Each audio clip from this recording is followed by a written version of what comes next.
पाकिस्तान के दोस्त ममालिक के साथ दिफाई ताल्लुकात मौसर अंदाज से आगे बढ़े हैं और इस्तांबुल में दूसरे PNS खैबर की पाक बहरिया में शमूलियत के हवाले से तकरीब हुई। इससे पहले चीन ने पाकिस्तान आबदोज़ें भी फराहम की थी। पाकिस्तान के दिफाई ताल्लुकात के हवाले से बात करेंगे। अहमद हसन अल-अरबी माहिर आलमी उमूर हमारे साथ मौजूद हैं। हसन, बताइएगा किस तरह से देख रहे हैं आप आज की तकरीब को, और ये भी बताइएगा कि दोस्त ममालिक के साथ पाकिस्तान के दिफाई ताल्लुकात जिस तरह से आगे बढ़े हैं इस पर आप क्या तबसरा करेंगे? पाकिस्तान की फॉरेन पॉलिसी पोस्ट मार्क हक बुनियादन मरसूस अपनी जो डिप्लोमेसी पाकिस्तान की मिलिट्री डिप्लोमेसी है वो अपनी टॉप ऑफ द मतलब आप उसको ये कह सकते हैं कि बेहतरीन है। पिछले 70 सालों में इस तरह की मिलिट्री डिप्लोमेसी का मुजाहरा पाकिस्तान ने कभी नहीं करवाया। और ये इस वक्त जो ये वेपन सिस्टम्स की आप बात कर रही हैं वो एक पाकिस्तान की ज़रूरत है। ज़रूरत इस वजह से है कि एक दफ़ा मार खाने के बाद आपका हमारा जो दुश्मन है भारत मई के अंदर मार खाने के बाद वो बहुत तेज़ी के साथ वेपन प्रोक्योरमेंट दोबारा से करना शुरू हो गया। और पिछले 3-4 साल से तो वो दुनिया का सबसे बड़ा असले का इंपोर्टर है और असलहा भी वो नेवी से रिलेटेड ले रहा है। सबसे ज्यादा नंबर 1 पे असलहा नेवी का है जिसमें वो डेवलपमेंट कर रहा है, फिर उसके बाद बाकी फोर्सेस आती हैं। और नेवी जो है भारत ने सिर्फ और सिर्फ एक मुल्क है ऐसा जिसके खिलाफ वो डिप्लॉय कर सकता है और वो पाकिस्तान है। तो भारत जो असलहा लेके दुनिया का सबसे बड़ा, कहते हैं कि वर्ल्ड वॉर 2 इस वजह से हुई क्योंकि यूरोप के अंदर असलहा बहुत ज्यादा था और फिर वो सिक्योरिटी डायलेमा क्रिएट हुआ जिसकी वजह से वर्ल्ड वॉर 2 दुनिया की तारीख की सबसे बड़ी जंग हुई। तो पूरे यूरोप में वर्ल्ड वॉर 2 पे जितना असलहा था उतना असला सिर्फ अकेला भारत है जो पिछले 5 से 10 साल के अंदर ले चुका है। सो वक्त की जरूरत है कि पाकिस्तान भी अपने आप को मॉडर्नाइज करें, हम अपनी स्ट्रेंथ्स को मजीद आगे लेके चले। और उसी कॉन्टेक्स्ट में पाकिस्तान के जो दोस्त ममालिक हैं या वो ममालिक इस खित्ते के अंदर जो अमन की आवाज हैं या जो पीस स्टेबिलिटी की आवाज है यानी जिनके इंटरेस्ट आपस में अलाइन करते हैं वो पाकिस्तान के साथ मिलकर पाकिस्तान के साथ जो है वो जो वेपन शेयरिंग और ये सारा कुछ है आप इसको देख रहे हैं। चाइना वाला जो फैक्टर है वो बहुत इंपॉर्टेंट है। चाइना बहुत अरसे से इस दुनिया के अंदर अपनी वेपन इंडस्ट्री को एस्टैब्लिश करने की कोशिश कर रहे हैं लेकिन चाइना को ब्रेक थ्रू नहीं मिल रहा था। मार्का हक के बाद ये पाकिस्तानी फाइटर्स हैं, पाकिस्तानी आर्मी है, पाकिस्तान के जवान हैं जिन्होंने चाइनीज वेपन इंडस्ट्री को या चाइनीज वेपन सिस्टम्स को इतनी महारत के साथ इस्तेमाल किया कि अब वो दुनिया में एस्टैब्लिश हो गई। तो चाइना जो है इस वजह से पाकिस्तान के साथ मजीद ये चाह रहा है कि चाइना के बाकी जो वेपन्स है, क्योंकि दुनिया में सबसे बड़ी इंडस्ट्री अगर देखा जाए तो वो वेपन इंडस्ट्री होती है और पाकिस्तान जो है उसने चाइना की वेपन इंडस्ट्री को एस्टैब्लिश की। ये बहुत बड़ी बात है। अहमद हसन साहब, जिस तरह आपने फरमाया कि दुनिया में सबसे बड़ी इंडस्ट्री वेपन की इंडस्ट्री है, तो देखिए मार्का हक और बुनियादुल मरसूस से पहले उस तरह से पाकिस्तान की ये जो दिफाई इंडस्ट्री है शायद उस तरह से उसकी परफॉर्मेंस नहीं थी या उस तरह से प्रूवन नहीं थी, इसलिए आलमी सतह पर इसका इस तरह से एतराफ़ नहीं था। लेकिन अब अगर हम देखें तो एक तरफ जैसे अब ऑस्ट्रेलिया ने भी JF-17 थंडर के लिए MOU किया है, दोस्त ममालिक जो हैं वो ये हमसे लेना भी चाहते हैं। फिर तुर्की जिस तरह से यहाँ ड्रोन बनाना शुरू कर रहा है और अब भी आप ये देखें तुर्किया ने हमसे जो एयर ट्रेनिंग मुशाक वो एयरक्राफ्ट हासिल किए। तो ये सारा जो मामला है इस पूरे पस मंजर में आप क्या समझते हैं कि पाकिस्तान जो अपनी इस दिफाई सनत को कितना आप पाकिस्तानी दिफाई सनत को फैलता हुआ देखते हैं? देखिए इमरान साहब, इस पे दुनिया की जो तारीख हमारे सामने है ना वो सारी की सारी जंगों ने फौज की हुई है।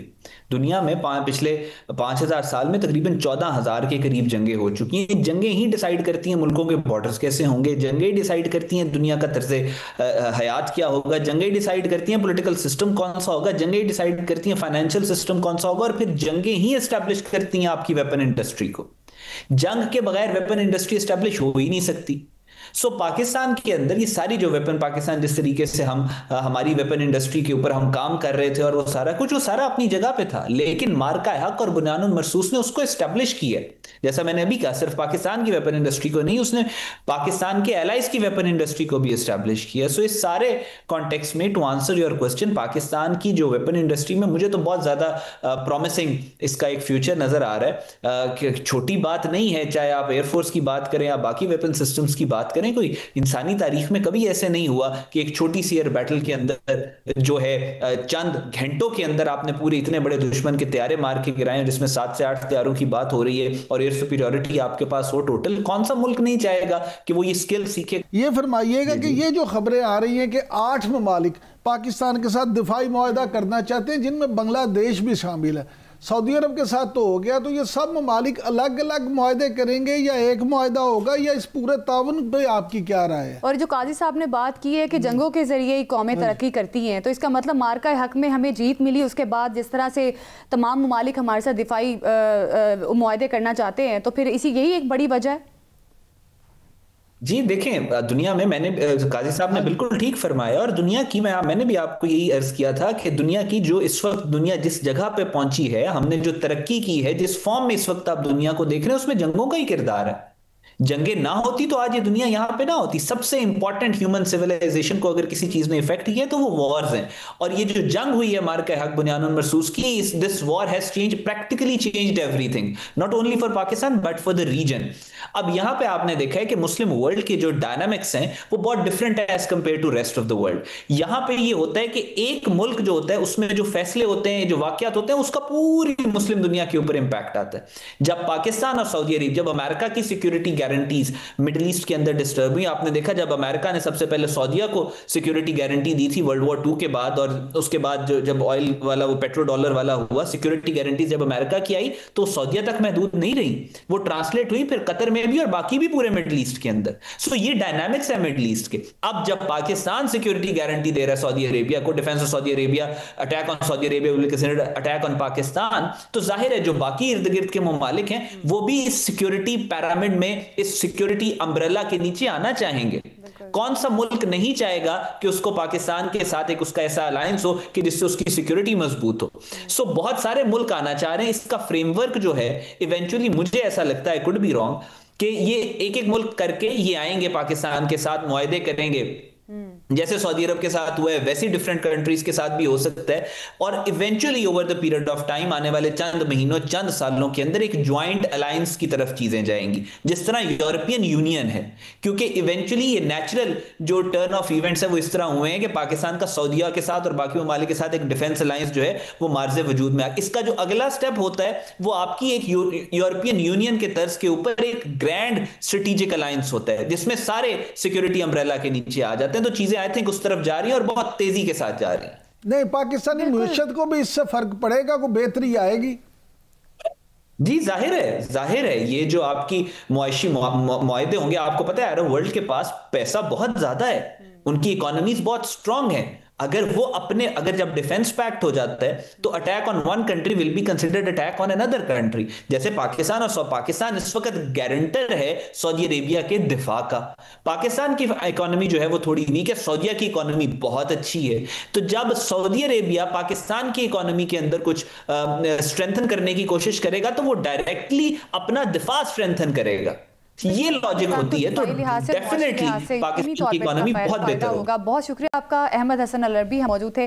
काजी साहब, अब आप क्या कहेंगे इस पे, जिस तरह से तमाम ममालिक अब एक सिक्योरिटी अम्ब्रेला के नीचे आना चाहते हैं, मार्का हक में पाकिस्तान ने जिस तरह से भारत को शिकस्त दी है, उसके बाद पाकिस्तान के जो कामयाब मुआहदे हो रहे हैं, दिफाई मुआहदे खास तौर पर, अब भी 8 ममालिक बता रहे हैं कि पाकिस्तान के साथ दिफाई मुआहदा करना चाहते हैं, तो पाकिस्तान और बांग्लादेश के जो ताल्लुकात हैं इनको आप किस तरह से देख रहे हैं, और भारत और बांग्लादेश में जो मामला बने हैं उनको आप किस तरह से देख रहे हैं, क्योंकि ये संगीन स्ट्रेटेजिक चैलेंज का सामना है इस टाइम भारत को? देखिए, इस वक्त 2 बड़ी तब्दीलियां हैं जिन्हें गौर से देखने की ज़रूरत है। एक तो ये जो सिक्योरिटी का, और एक आप ये कह लें कि हथियारों की दौड़ शुरू होगी। हाँ। और उसमें हमने जो बहुत बड़ी तब्दीलियाँ आई हैं उसमें हमने रशिया की सुपीरियॉरिटी देखी है, और उसमें बड़ी हैरत अंगेज़ चीज़ें हैं। रशिया की इकानमी $1.5 ट्रिलियन की है, और मैं जब फिगर देख रहा था तो मैं हैरान हो गया कि उसकी जो मिलिट्री इक्विपमेंट की प्रोडक्शन है वो सारे नेटो को मिला के ज़्यादा है। तो फिर मैंने कहा यार इसकी वजह तो ढूंढें, वजह क्या है? तो पता चला कि वो एक कंसोर्शियम है जो गवर्नमेंट के नीचे काम करता है। इसी तरीके से अगर आप देखें तो चाइना की जो सुपीरियरिटी हमें नजर आई है उसमें गवर्नमेंट को आपने बाहर नहीं, government has no business to do business वाला जो नारा था वो अमली तौर पर गलत साबित हुआ, और आज दस्ते नगर है, इसलिए अमेरिका हम देखते हैं कि मोस्ट इंडेटेड कंट्री बन गया। मगर 2 चीज़ें आपको देखने की ज़रूरत है जो खत्ते में हमें बार बार नज़र आ रही हैं। एक तो हम देख रहे हैं कि यूरोप हो, अभी 11 दिसंबर की बात है, बल्गारिया के अवाम बिलबिला के बाहर आ गए और गवर्नमेंट उन्होंने नीचे गिरा दी। इस तरह हमने रोमानिया में देखा कि रोमानिया के एस्टैब्लिशमेंट को इलेक्शन का रिजल्ट पसंद नहीं आया तो उन्होंने वो इलेक्शन ही नल एंड कैंसिल कर दिया। तो मुझे ये लगता है कि दुनिया भर की जो रूलिंग क्लासेज हैं और जो अवाम है ये एक पेज पे नहीं रहे।